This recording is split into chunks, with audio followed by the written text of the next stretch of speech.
Welcome to Acton in Focus. I'm Vivian Kopsinger-Birchall, your host. And this is such a pleasant experience right now with the very four phenomenal human beings who were behind the very successful Diwali Fest. And I'm going to ask, first of all, welcome to the show. Thank you for having us. I'm going to ask each of you to introduce yourselves, tell us who you are, and then we'll take it from there. So starting with Deepika. Thank you, Vivian. We are just so happy to be here.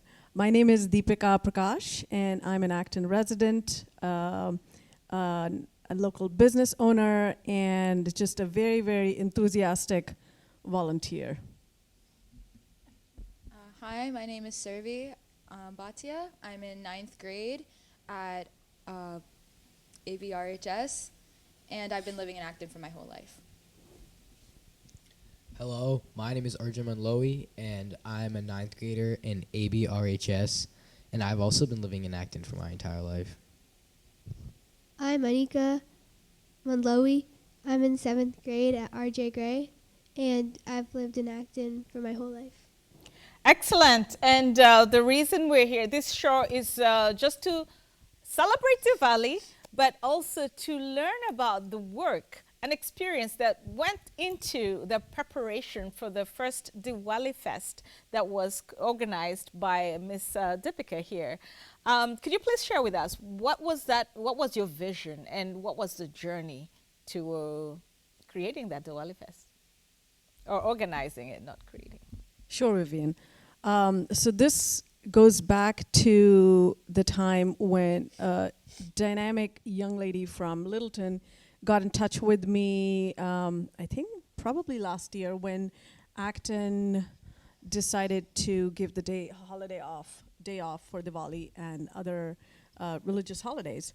And her name is Arya Vachasundar, and she is a little, I think, junior at, she's a senior? She's a freshman. She's a freshman at Littleton High School, and because she was part of the appeal committee in Littleton, and she asked me to mentor the Littleton kids. And so I spent the next few months talking to those kids and sharing my experiences and what it was like, how we mobilized the Acton and Boxborough community to ask for the day off. And mentoring those kids was just such a rewarding experience for me. I attended their school committee meeting via Zoom, and I just was absolutely blown away by these kids in Littleton and what they were able to do and how the whole community came together. Obviously, it is a day off now in Littleton, so all of the hard work which went in for Acton, Boxborough, and Littleton. So I met with Arya, I think about in June this year, or maybe even earlier, that's done. What are the next steps, because for some reason I can't just sit still. What are the next steps? What do we do to celebrate with their community? This day is going to be off, but how do we make Diwali a holiday which is joyous for not just folks who celebrate Diwali in their homes, but also have some memories for children growing up here to be associated with this festival of lights. And I shared with her one of the things which my childhood is going to a festival called a Mela, which means a fair. And the concept of this Mela is pretty much like what you saw at Diwali Fest, is some dance, a lot of food, some vendors for shopping, and just the community coming together. So we would go from one festival to another. And so I shared with her, she's like, wow, that is a great idea. Can we actually do something like that? I said, let's try. That's all we can do. And while we're at it, let's make it a 3 town-wide festival from Littleton, Acton, and Boxborough.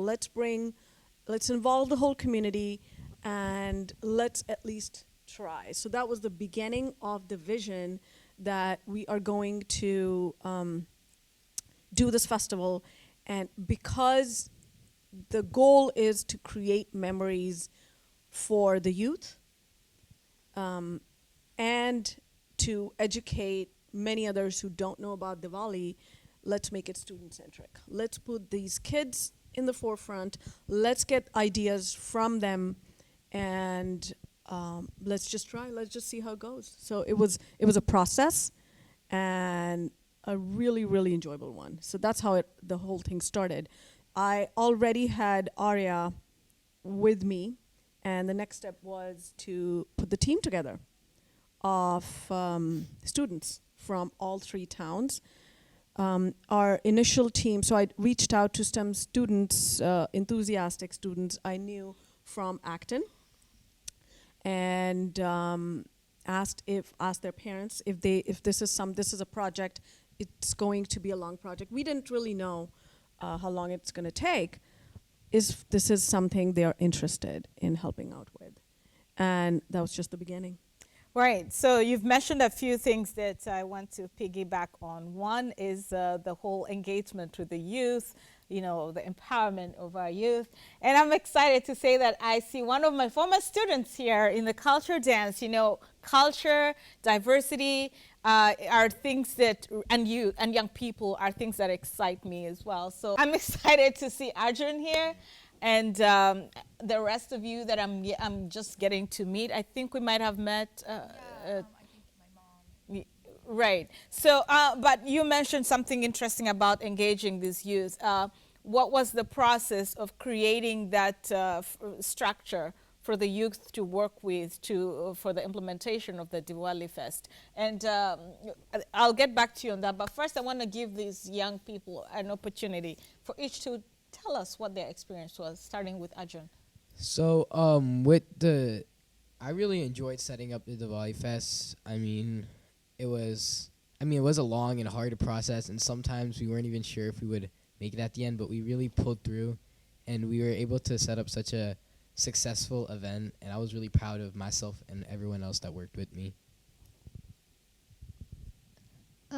I think it was a good experience, and it was also like a learning experience because I got to learn how things work. I got to learn how people sell, how they celebrate, how they make their food in their house, how people spend their time, and I got to meet a lot of new people, which was fun, and I think it was a good experience overall.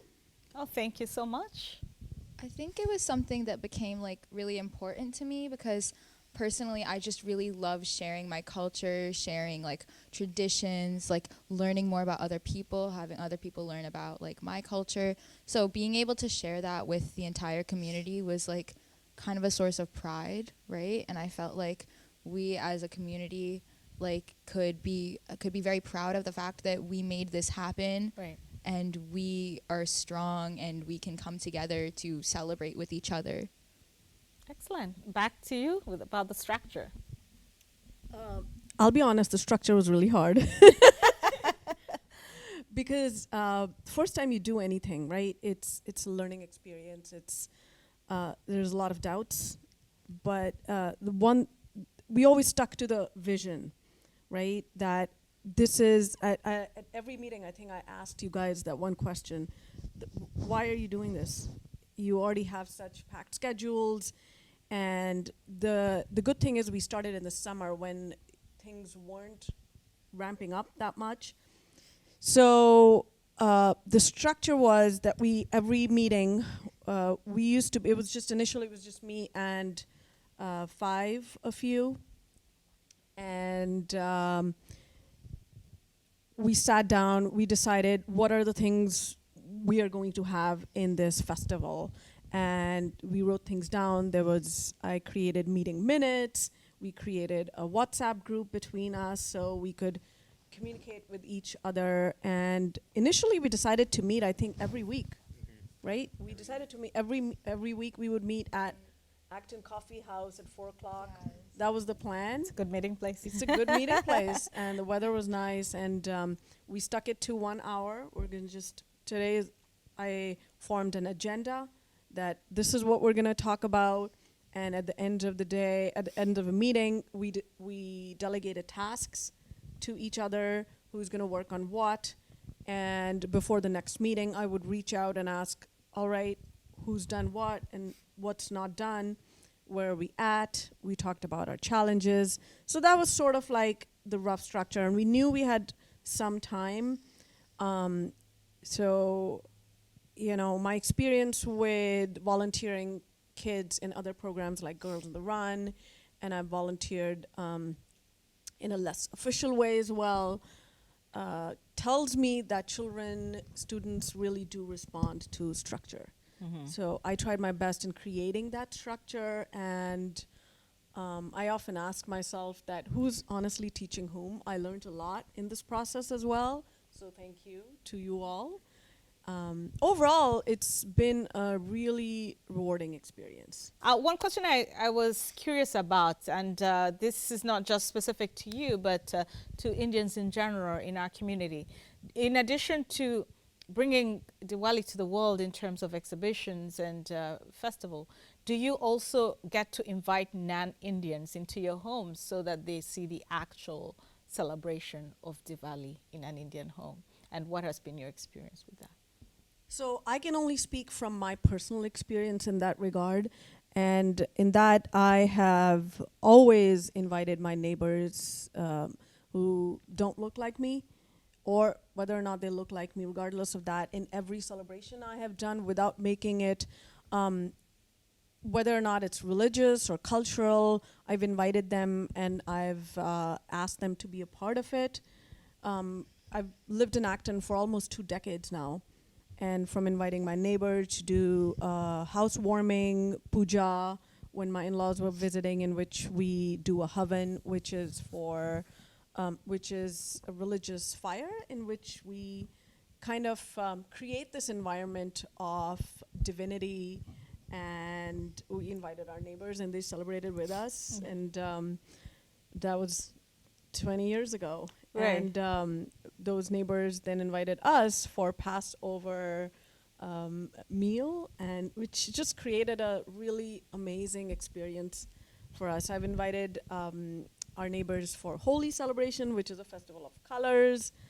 And for me, it's really important that we celebrate regardless. Absolutely. I And wish there, it just happened a little more. right. I would love to learn about other cultures and how people celebrate. And unless people are invited in, one doesn't learn. Absolutely, and that's why I asked, Right. because my experience in Uganda is, we had people it was really diverse, different religions, different cultures. So, like, I grew up in a Christian family, and we invited the Muslims always and all our neighbors to come celebrate with us. So they got to see everything we did. Some might not have come to the church, but then they came home to the festivities. And on Eid, we always went to their home, so we were part of their prayers, and then we got to appreciate their holidays better. Of course, they were more open public events, but there is a different feeling when we invite people into our homes, just to witness these festivities and how it transforms. So, back to the Diwali Fest. What is your favorite moment from that Diwali Fest? Well, while volunteering, I was walking around, and you could see so many different people from so many different places, and it was really amazing to see so much diversity in a celebration about where I'm from, and how many different people were involved in the celebration. So I think that was one of my favorite parts of the Diwali Fest. Awesome.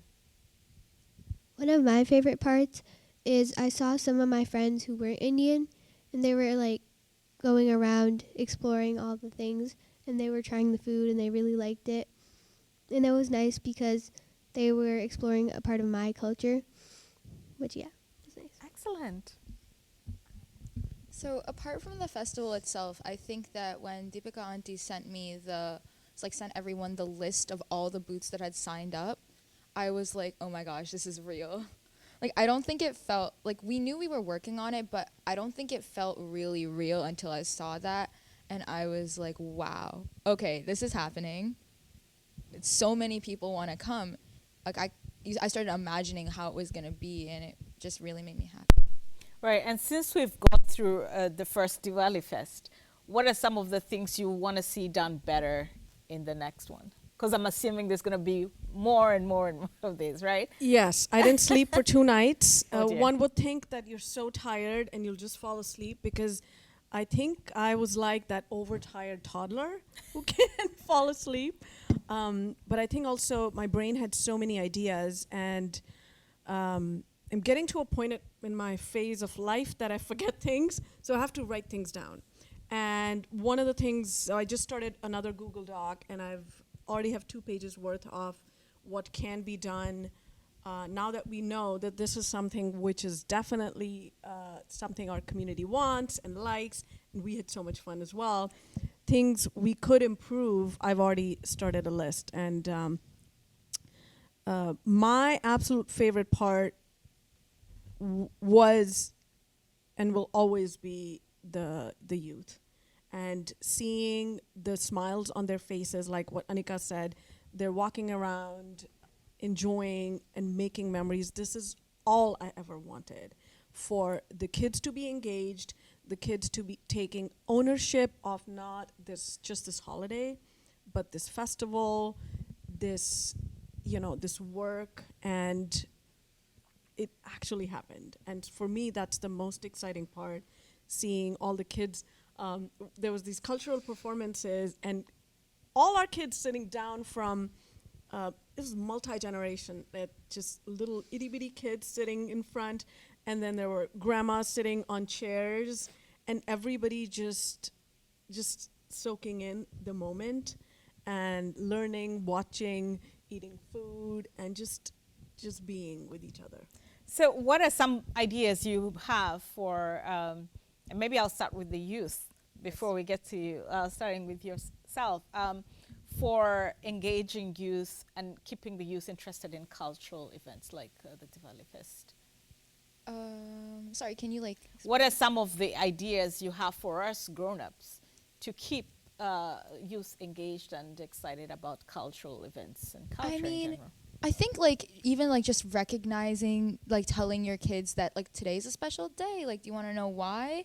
Like explaining small things about that. And it doesn't have to be a religious thing. It can just be like, oh, like, today's Eid. Do you know what Eid is? Maybe like have a coloring page, something like that. Small activities where it's like, for example, I never knew what Eid was because we didn't talk about it in school. And then all of a sudden I get to 7th grade and like we talk about stuff like that. And I'm like, oh, I never knew that was a thing. And, I could have wished people if I had known. I could have said, like, happy Eid. Like, I'm so happy for you. Like, congratulated them. And then, but I couldn't because I didn't know what it was. So small things like that, I think, really make a difference. All right, Anika?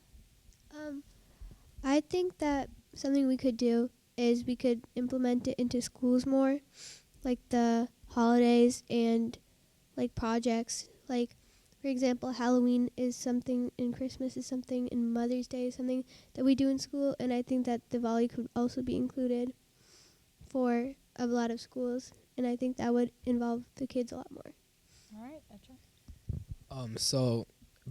Survey and Anika basically said everything, just like trying to have the adults trying to kind of help the children be aware of holidays like this so that they're not always clueless. I mean, it could really it's again like just bringing your child to the Diwali Fest, that's enough for them to learn about a new culture, stuff like that. So I think just small things will really make a difference. Like Add something to it. Absolutely. Yeah, I kind of wanted to like add on to what Anika was saying. Like, even just like putting this stuff into school, it doesn't have to be religious, right?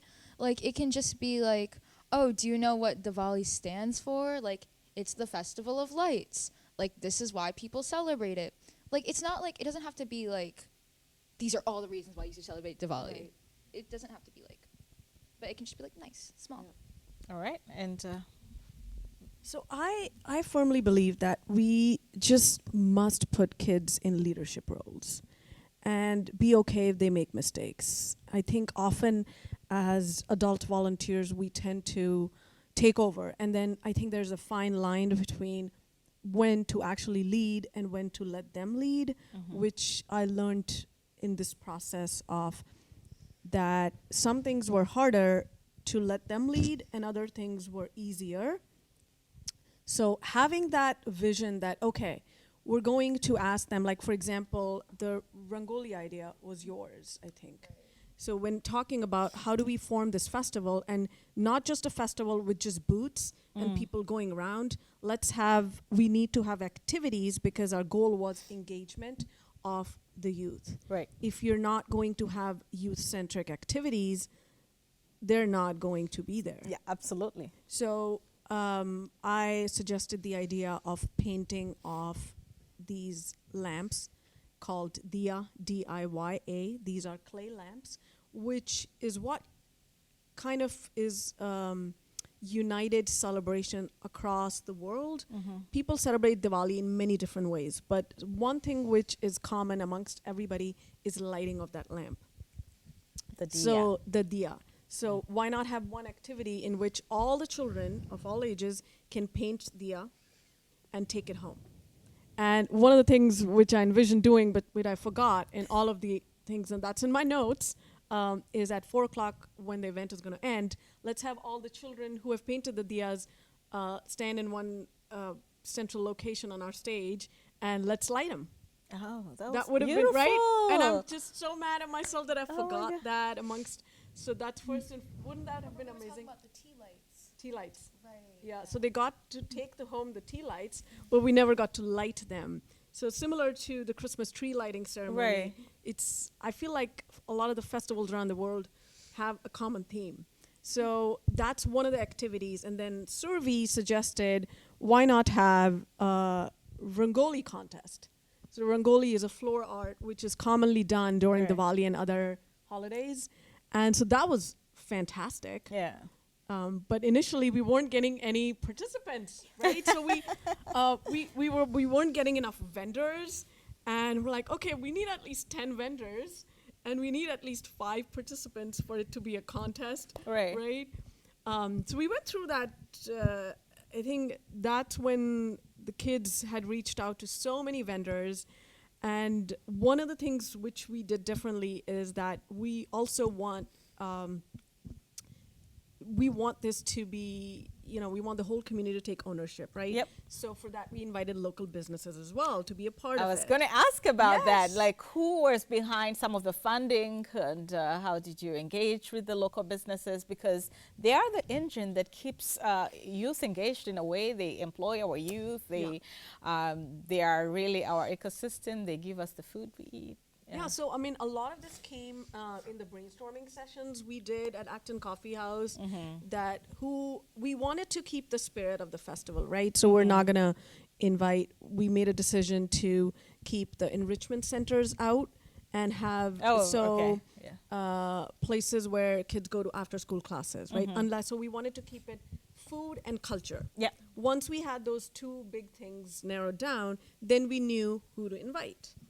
Food, you can never go wrong. Right? food first and foremost. So And food, culture. Food Yeah. and culture are the 2 things which were a big part of this event. So we reached out to a lot of the local businesses in whichever way they could be a part of. Silver Unicorn was there. Paul is amazing. Actually, before I even had this started planning, I met with Paul at Acton Coffee House that here's what I'm thinking. Is this even a possibility? And he, with his experience with West Acton Merchant Association doing Oktoberfest and other events he's done, he gave me some good pointers and good advice. And so I felt very fortunate that everyone I reached out to within Acton who had experience in setting up an event, something like this at this scale, was very forthcoming.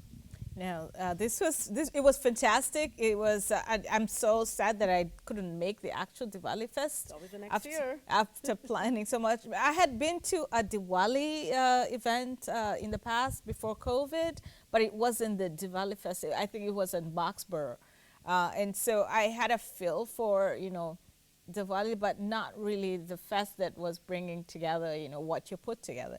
And I started dreaming bigger and saying, okay, how can we bring back something similar to a cross-cultural festival in addition to Diwali Fest, like bringing the African culture and all the other cultures, and get you to get dressed in one of our traditional outfits, and another person dresses in another person's culture dress. Yes. I kind of wanted to mention something. I know a lot of people are concerned about like cultural appropriation and stuff like yeah. that. Trust me, we don't care. Please wear the jewelry. Please wear the dresses. Please wear the saris. Like, it makes us happy to see that. Similar to how you're saying, like, we want to see you wearing those things because that makes us happy that we can share our culture. Can you teach me how to wear the sari? Yeah. I love. To be honest, Sari is my spirit dress. I could wear it every day. If it was conducive to my lifestyle, I would wear a sari every day. So that's one of the things which is going to be part of Diwali Fest next year. We're actually going to set up, it's in my notes, a committee of students who will actually reach out to their peers and ask if people want to dress in traditional Indian clothing. We'll set up a borrow and kind of, I don't know how feasible, but I'm known to have these weird ideas. Yeah. Sometimes they work, and I'm okay if they It's don't. But okay to have weird ideas. Yes. So we'll set up a borrowing committee. We'll have a dress and outfit committee. right. And we'll get the kids involved, and kids are great at sharing their things and wearing, even if you want to just wear a dupatta or like some jewelry, put on some bangles, and happy to, share anything. And yeah. I have an idea for my next Acton in Focus to bring you back to the studio to demonstrate or to teach me how to wear the sari. I'd be happy to do it. I can do it now in less than 5 minutes. Oh, awesome. Is there anything else that you two want to add to this conversation or to just your whole experience on Diwali Fest? Yeah, I mean, again, like Survi said, we're really proud of our culture, so it's really nice to see other people also acknowledge it and respect it. So Okay. Awesome. And One thing that I saw that was important is that all of the people that came out and all the people that helped out were all supporting something from our culture.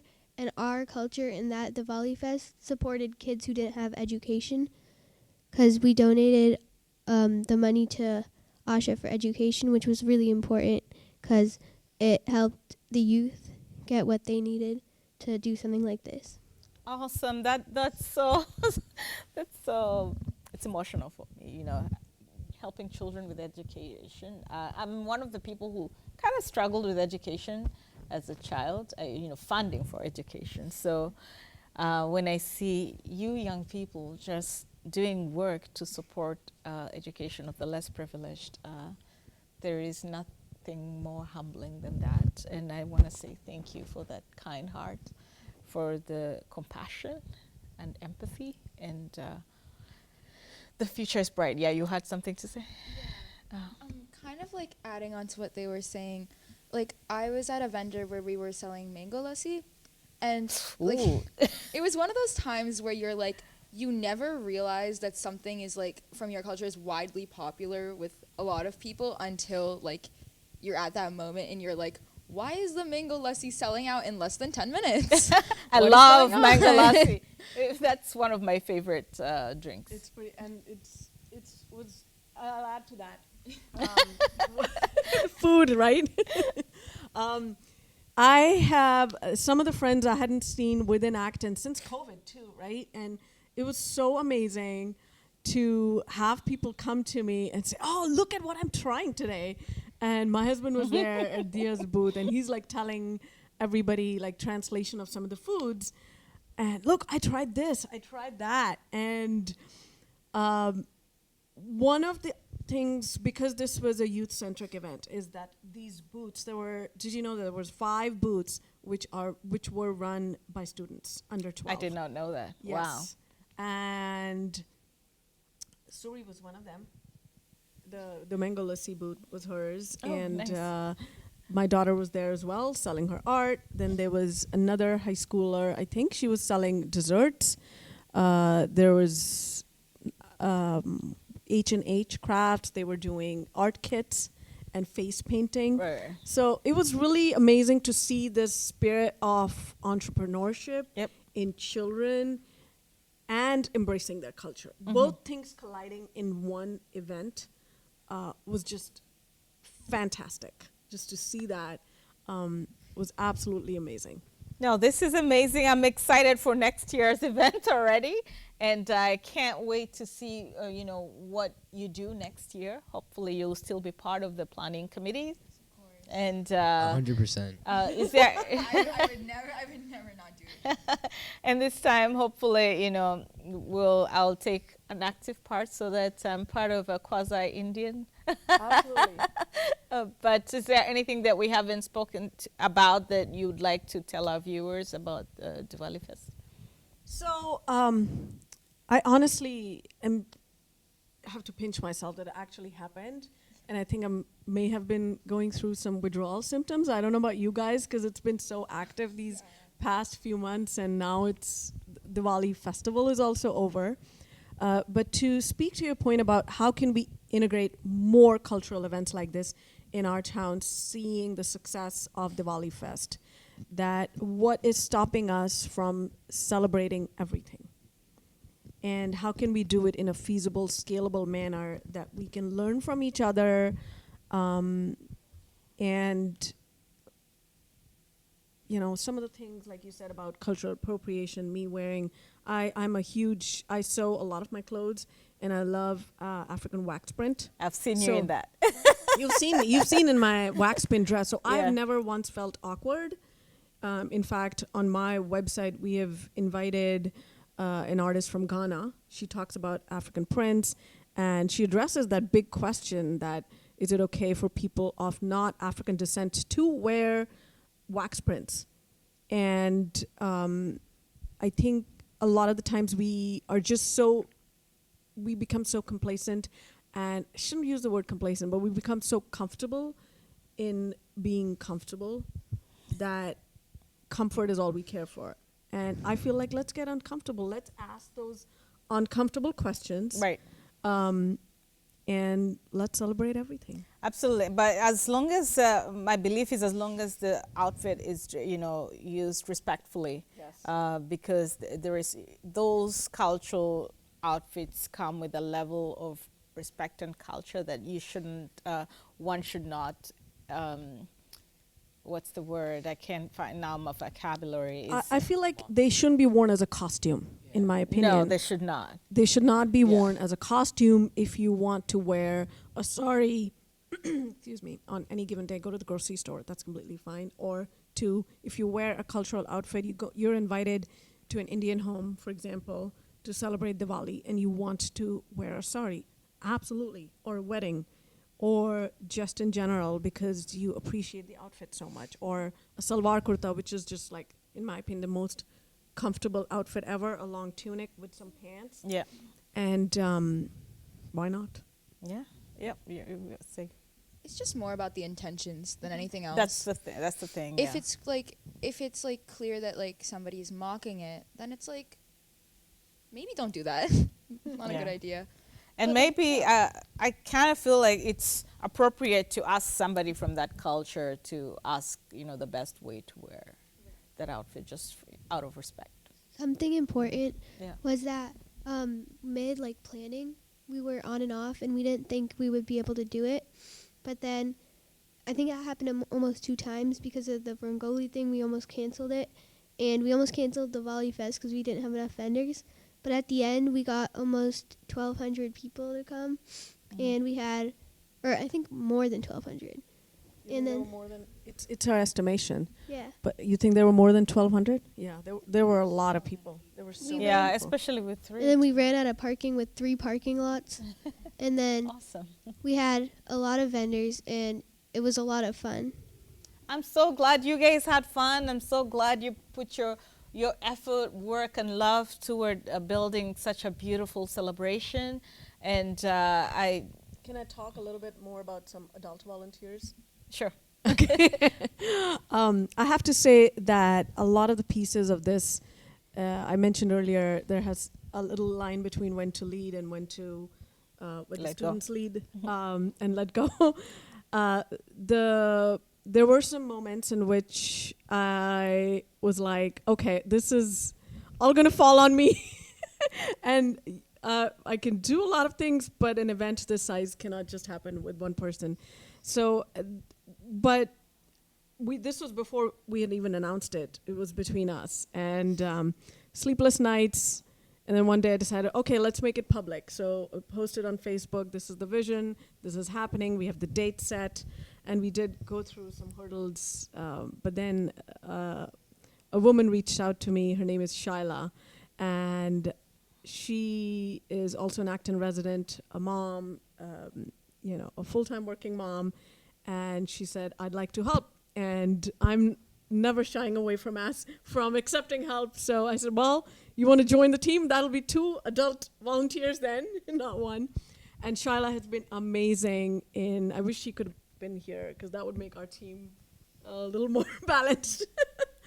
And so in reaching out, I think the reason why this event was successful is because we reached out to pretty much everybody, right? You reached out to your network. I reached out to my friends, and they then reached out to their communities, their groups, Facebook groups, Instagram, and we really, really used every possible tool and person we knew who was interested in making this a success. So with Shaila, and then when our initial plan was to host this at Gardner Field, and which is undergoing construction. But so when that didn't happen, we were freaking out where to host it.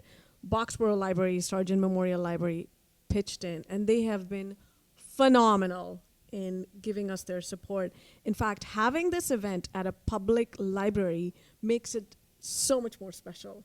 It was a safe place for all the adults and children to be with their community. And honestly, if I start listing the names of people who have made this event a possibility, there'll be, again, like 500 people in this room. It's not just one person or even, a team of 5 or 6 of us. Right.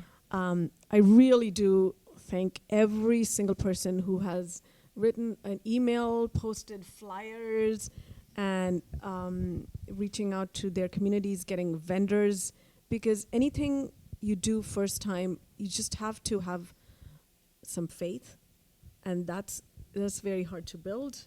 And the people who were involved in the first, I always say, in the first ever Diwali Fest will always be my people. Okay. Like, for example, like Arjun and I, we reached out to our friend groups and like our social circles, and like Anika too, and it was also nice because it was a way for us to bond with other people of our culture within our grade and stuff like that, because you meet them at the Diwali Fest and you're like, oh my gosh, I can't believe you're here. Like, we're gonna have and you have fun setting up, you talk more about other things, and it's like and it's like those are friends you make because you were at the Diwali Fest together. Absolutely. Memories together. Right. Absolutely. Sure. One thing that really stuck out about the Diwali Fest was really just how fun it was with being with so many other student volunteers, really helping to set it up. It was just fun. I enjoyed doing it, and I think so did they. Though it was some work at some times. 1,200 people, 30 booths. There's a lot to set up, a lot to manage. But at the end, it was fun. The food was great, and yeah, just wanted to. All right. Excellent. So this sounds like quite a time to wrap up a little bit. No, but thank you so much. What you guys did for the community was amazing. Your leadership was very, very instrumental to recognizing Diwali in our school systems. Thank you. So you have done an incredible job, and our community is very, very lucky to have you as a part of us. I've seen your advocacy for diversity and your fearless, outreach, and I really admire your work and your.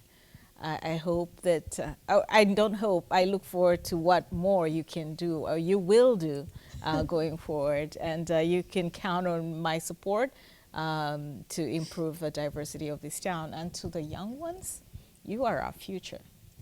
And I am so optimistic about our future. Your confidence, your hard work, your dedication and focus is immeasurable. And thank you so much for putting heart into culture and youth and community. Thank you. I appreciate you. And to our viewers, I hope you've learned about what went into the very fabulous Diwali Fest that you enjoyed. Thank you for watching Acton in Focus. Till next time.